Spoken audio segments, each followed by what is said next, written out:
All right, so let's now add a little bit of reality here.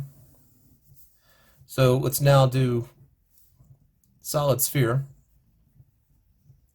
rolling down incline, some angle theta here. Let's make this distance here some length, L, and ultimately we'll make that 15 meters, and we will make theta here equal to 37 degrees. So ultimately, this height right here is going to be 15 times the sine of 37 degrees, which is 9 meters.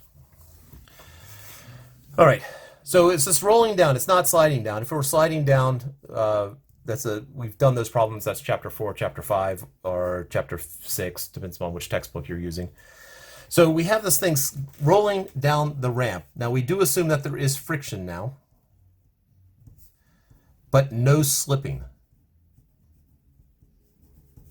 So we don't lose any energy because the friction is not actually doing any work. Because if you look at a spot on this, what the spot is doing is it comes down, it touches, and then it lifts back up.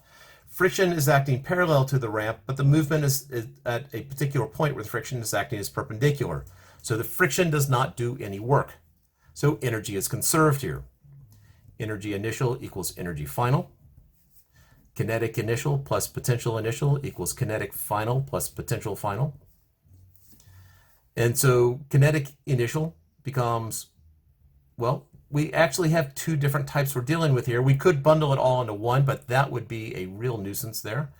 So we have the linear kinetic plus the rotational kinetic plus U initial equals kinetic, those are initial, plus U linear initial final plus K linear final. I think I misspoke there. This is the linear kinetic final, rotational kinetic final, plus U final.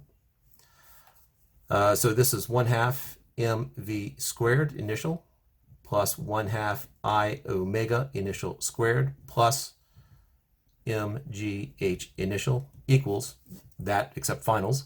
So 1/2 mv final squared plus 1/2 I omega final squared plus mgh final. Now let's get rid of stuff. Let's start it at rest. So V initial equals 0 meters per second. So that's 0, and that's 0 because V initial equals 0, and I know omega is equal to V over R. Let's make height is equal to 0 at the bottom, so we get rid of that. This is because I say so. And what we're left with here is mgh initial equals 1/2 mv final squared plus 1/2 I omega final squared. So now we have to combine it a little bit here because it looks like it's a mess and it's not solvable, but we do know the formula for the moment of inertia of a solid sphere, or we can look it up on a test or quiz. It would be at the top of the first page, or you can look on the page that I mentioned in the previous video. So I have mgh initial is equal to 1/2 mv final squared plus 1/2 times 2/5 mr mr squared omega final squared. Recognize r omega is equal to v. V is equal to r omega. And so this becomes mgh initial equals 1/2 mv final squared plus 1/5 mass times v final squared. This is true because it is not slipping. If it were slipping, this relationship would not hold true here. And mass cancels out, which is nice. And so I'm left with gh initial is equal to 1/2 plus 1/5.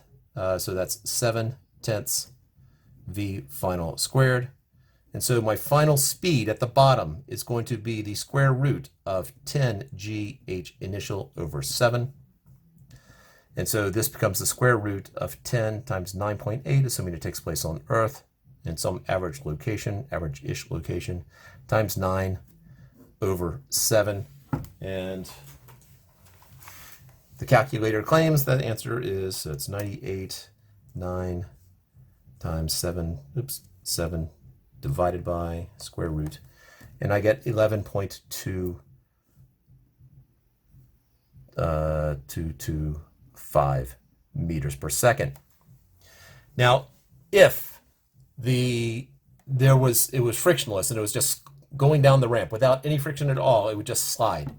The rotational term would drop off. What we would have been left with if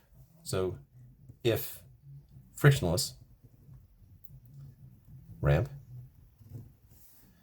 then the speed at the bottom, well, what changes here is this 1/5 term goes away, and so this actually VF becomes the square root of 2GH initial, which is the square root of 2 times 9.8 times 9.